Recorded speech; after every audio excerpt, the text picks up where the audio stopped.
Hi, hello, good morning. Uh, in the previous session, I promised that I would like to discuss some other important questions from the chapter other than exercise activity. So, today in this particular session, let us discuss the other important extra questions from the chapter constitutional design. So, question number one: what is meant by apartheid? How was it oppressive for the blacks? What is meant by apartheid?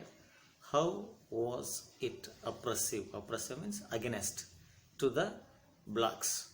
So the answer is apartheid was the name of the system of racial discrimination unique to South Africa. The white Europeans imposed this system on South Africans. The system of apartheid divided the people and labeled them according to their skin color. So, as per this policy, many whites had settled in South Africa and became local rulers. The system of public toilets were all separate for the whites and blacks. This was called segregation. They could not even visit the churches where the whites worshipped. Blacks could not form associations or protest the terrible treatment made by whites. So that is the answer. Question number 2. What were the steps involved in the framing of the Indian Constitution? So the answer is the drafting of the document called the Constitution was done by an assembly of elected representatives called the Constituent Assembly. So the elections to the Constituent Assembly were held in July 1946. From its first meeting was held in December 1946. Soon after, the country was divided into India and Pakistan. The Constituent Assembly was also divided into Constituent Assembly of India and Constituent Assembly of Pakistan. The Constituent Assembly that wrote the Indian Constitution had 299 members from elected members from different provinces or constituents. The Assembly adopted the Constitution on 26th November 1949 and it came into force existence on 26 January 1950. Question number 3. What were the four main ideals enriched in the preamble of the Indian Constitution?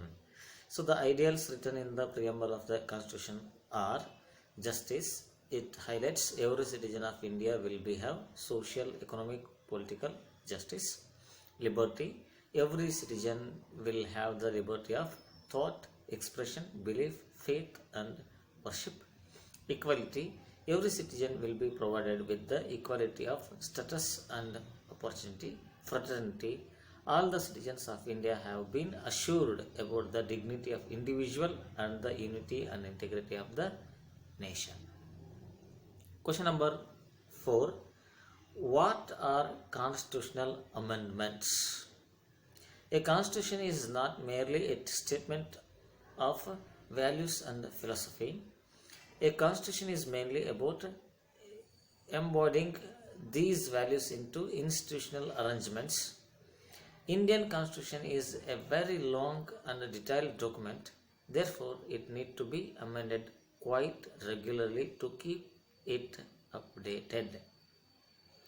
Those who crafted the Indian Constitution felt that it must be an accordance with the people's aspirations and changes in society.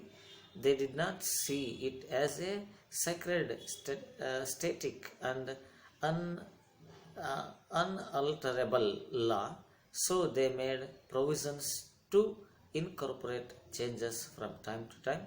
These changes are called constitutional amendments. Question number 5.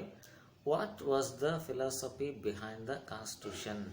So the values that inspired and guided from freedom struggle and were in turn nurtured by it formed the foundation of India's democracy. These values are embedded in the preamble of the Indian Constitution. They guide all the articles of Indian Constitution. The Constitution begins with a short statement of its basic values. This is called the preamble of Constitution.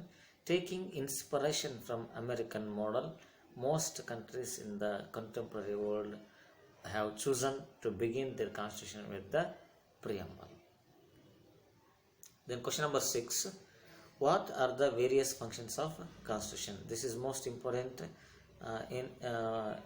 for the purpose of facing different examination. A constitution performs several functions. First one, it generates a degree of trust and coordination that is necessary for different kind of people to live together in the society. It specifies how the government will be constituted and who will have power of taking the decisions or which decisions. Then it lays down limits on the power of the government and tells us what the rights of the citizens are. And fourth one, it expresses the aspirations of the people about creating good society. So among these points, if you are writing any 3 points, it is enough for 3 mark. So with this, let us end the chapter from political science part, constitutional design, and also let us end today's session and have a pleasant weekend. Stay at home, stay safe. Thank you one and all.